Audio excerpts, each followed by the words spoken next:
Mesdames, Messieurs, bonsoir. Bienvenue à cette grande édition d'information sur la télévision Labari. Tout d'abord, les titres. Le Conseil supérieur de la communication poursuit sa série de rencontres. Aujourd'hui, ce sont les organisations de la société civile qui ont été édifiées sur les modalités d'accès aux médias publics.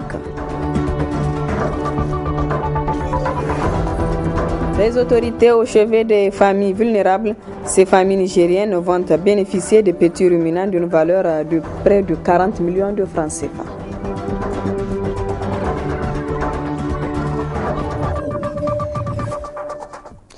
Je le disais, rencontre ce matin entre les organisations de la société civile et le Conseil supérieur de la communication.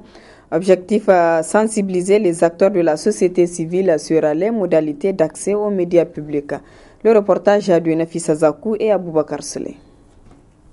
Après les partis politiques et les centrales syndicales, c'est au tour des organisations de la société civile d'être sensibilisées sur les modalités d'accès aux médias publics.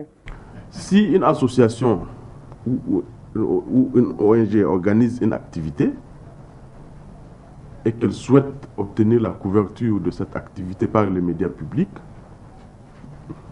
elle doit d'abord obligatoirement adresser une demande de couverture au Conseil supérieur de la communication. Et cette demande donc doit être signée, cachetée et porter les adresses et les contacts de la structure demanderesse. Et cette demande doit être adressée au Conseil supérieur de la communication 48 heures avant l'événement. Lorsqu'il s'agit d'une déclaration, la délibération à son article 7 fait obligation à l'association ou à l'ONG de joindre à la demande une copie authentifiée de la déclaration. Donc une copie signée par une personne mandatée qui atteste effectivement que le projet de déclaration émane de l'association. Sur les médias audiovisuels, la durée maximale autorisée est de 2 minutes à la radio et à la télévision lorsqu'il s'agit de déclarations, de meetings, de conférences ou de points de presse. Et une durée maximale de 3 minutes à la radio et à la télévision lorsqu'il s'agit de congrès ou de toute autre instance en tenant lieu. Cette initiative du Conseil supérieur de la communication est beaucoup appréciée par les acteurs de la société civile. Nous félicitons et remercions effectivement le président du Conseil supérieur de la communication par rapport à cette initiative qui nous amène à comprendre, n'est-ce pas, certains textes du Conseil de la communication. Nous pensons que c'est une bonne initiative et qu'ils doivent seulement améliorer, n'est-ce pas, au niveau de certains chapitres, il faut qu'il y ait des améliorations. Surtout par rapport à l'équité, par rapport aussi à certaines considérations au niveau de certaines associations. Nous pensons qu'ils devront être justes avec toutes les associations, n'est-ce pas, avec tous les partis politiques, avec tout regroupement. Donc ils devront vraiment jouer sur la carte d'équité. Les acteurs de la société civile ont répondu favorablement à l'invitation du CSC. À cet effet, ils ont posé plusieurs questions en vue d'être mieux édifiés sur l'objet de la présente rencontre. Plusieurs familles nigériennes vont bénéficier de petits ruminants. Près de 40 millions ont été injectés par les autorités, une façon d'aider les familles vulnérables. Cet après-midi, le gouverneur de la région de Niamey a visité les petits ruminants déjà disponibles. Le compte-rendu de Hassan Saleh Mustafa. Dans le compte de cette deuxième phase de kit ménage, 500 têtes de petits ruminants seront distribuées gratuitement aux 125 familles démunies des villages de la région de Niamey. 500 petits ruminants, dont 250 ovins et 250 caprins. Au niveau de chaque espèce, nous avons 188 femelles et 62 mâles. Donc ce qui fait que ces animaux seront distribués au niveau de 10 villages de la région. Chaque commune a 2 villages. Au niveau de chaque village, il y aura 12 à 13 ménages qui vont bénéficier de ces animaux, de ces kits ménages. Et chaque kit est composé de 4 petits ruminants, où toujours il y a un mâle au niveau de chaque. C'est un des secteurs qui actuellement a un taux de réalisation des activités au profit des populations de la région de Niamey, un taux important, intéressant. En plus de l'environnement qui est en tête, la nutrition, c'est l'élevage qui vient en 3e position par rapport au taux de réalisation des activités. Donc cette phase ou cette activité qu'on vient de mener tout à l'heure va encore davantage rehausser leur taux de réalisation. Et si par chance aussi nous arrivons à réaliser la 3e phase, ça veut dire que nous serons à la fin de 2014, ils seront du moins à un taux presque de 100% de réalisation des activités programmées en 2014. Une initiative des autorités de la 7e République pour soutenir les familles vulnérables. Ainsi, chaque famille aura 4 têtes, dont 3 femelles et un mâle, selon un critère bien défini. Et nous avons vu que les animaux sont de très bonne qualité. Ce qui nous réjouit en tout cas, et vous avez vu dans ma délégation, il y a quand même tous les responsables du secteur rural qui ont accompagné la ministre de la Population lors du suivi de la campagne agricole. C'est vraiment un sentiment de satisfaction pour nous ici et nous disons vraiment merci au président de la République et à l'ensemble du gouvernement de la 7e République qui en tout cas a initié ce programme-là au profit quand même des populations vulnérables. Niamey a bénéficié d'une première tranche de 30 millions qui était déjà distribuée. Cette deuxième tranche a eu pour coût 40 millions. Et actuellement, nous avons eu encore 250 millions mis à notre disposition pour lesquels déjà les techniciens sont à pied d'œuvre pour pouvoir exécuter cette tâche avant la fin de l'année. Il y a surtout les veuves qui sont prioritaires. Il y a des personnes âgées qui ne puissent pas subvenir à leurs propres besoins. Et bon, il y a d'autres critères encore d'évaluation comme de la vulnérabilité de ces bénéficiaires-là. Le coût global de cette deuxième phase est estimé à environ 40 millions de francs CFA. Les petits ruminants sont là. Le gouverneur de la région bénéficiaire a fait le déplacement de l'enclos pour constater des visites. L'opération de distribution va démarrer bientôt. La maison d'arrêt de Niamey a servi de cadre ce matin au lancement officiel de la campagne régionale de lutte contre le sida qui a comme thème tester et traiter l'infection à VIH. Le compte rendu de Sadou Doumi et Nasser Dantoufou. C'est dans l'optique d'être au rendez-vous de 2015 avec les 3 0, 0 nouvelle infection, 0 discrimination et 0 décès liés au VIH et au sida, qui est la coordination régionale intersectorielle de lutte contre les IST VIH-Sida, entend concentrer la plupart de ses activités sur les populations les plus exposées et vulnérables.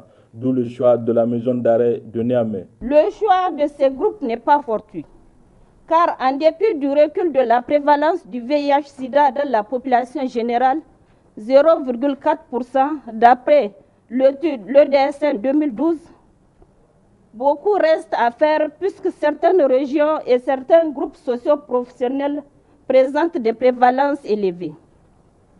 C'est le cas de notre région avec une prévalence de 1,1%, plus élevée que celle des autres régions. Concernant les groupes socio-professionnels à Niamey, la prévalence du VIH est de 19,13% chez les professionnels de sexe, ce qui la classe en 4e position après Zender, Tawa et Maradi. Taux également supérieur à la moyenne nationale, 17,13%. Chez les détenus, la prévalence est de 6% à Niamey, soit plus de 2 fois supérieure à la moyenne nationale et plus élevée que celle des autres régions. En dehors des prévalences élevées chez ces derniers, certains défis persistent, notamment dans le domaine du dépistage et du traitement. Le ministre de la Justice s'engage aux côtés de la coordination régionale pour atteindre l'objectif fixé. Je veux m'engager à faire en sorte que dans les dotations mensuelles, vous ayez les matériaux pour les femmes coupées, avoir des matériaux individuels. Et en tout cas, tous les détenus, nous ferons en sorte qu'à partir de 2015, vous ne soyez plus dans le besoin d'utiliser les mêmes choses que les autres. Je me dois de rappeler, comme l'a dit la coordinatrice, que ce n'est pas le sida qui tue. Ce sont les maladies opportunistes qui tuent. Ça veut dire quoi? Simplement, si vous êtes testé positif, on peut vous donner gratuitement les produits pour que vous viviez comme les autres. Par conséquent, j'insiste et je le dis, vous êtes en prison, on vous sensibilise pour votre mieux-être et le mieux-être de la collectivité à vous faire tester volontairement, j'insiste sur le mot, pour que vous puissiez bénéficier d'une prise en charge rapide. Une visite du site de dépistage a été effectuée par le ministre de la Justice. Ces séances de sensibilisation qui seront suivies des dépistages du VIH et de la tuberculose se poursuivront jusqu'au lundi 8 décembre au niveau de la maison d'arrêt de Niamey.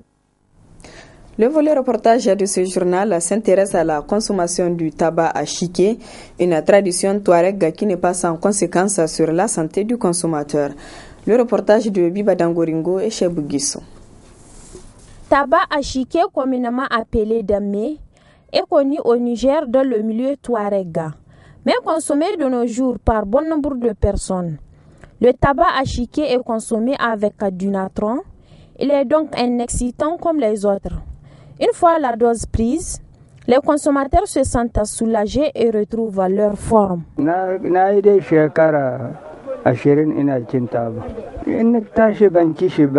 suis venu payer le tabac pour chiquer. Ça me fait 20 ans que je consomme ça. Et je le prends avec du natron. Je paye pour 500 chaque jour. ina sayan kamar na naira biyar na dala 100 ina ci. To da ni da samari ya gani ta da. Me yasa wace iri kake sha? Da me ta kumse alkasaba. Je suis venu payer du tabac. Je chic le tabac avec de la cendre. Ça me fait 9 ans que je chic le tabac.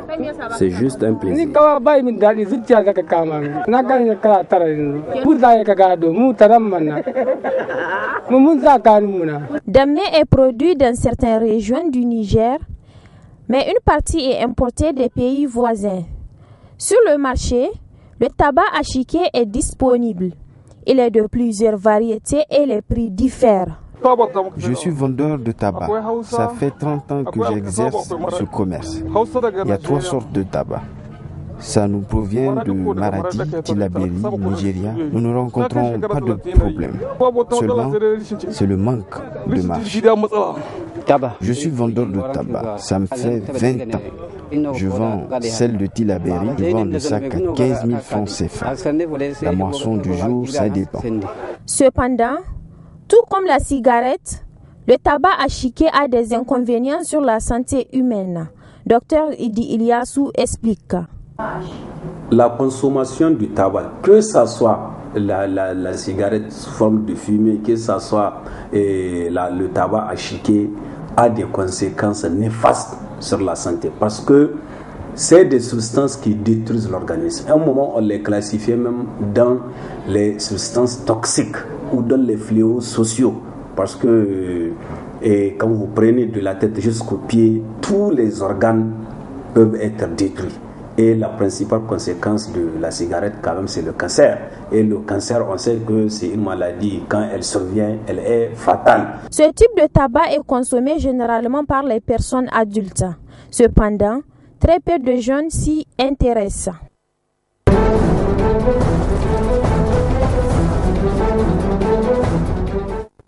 Le volcan Fugo s'est réveillé au Cap-Vert. Cela faisait 20 ans qu'il était en sommeil.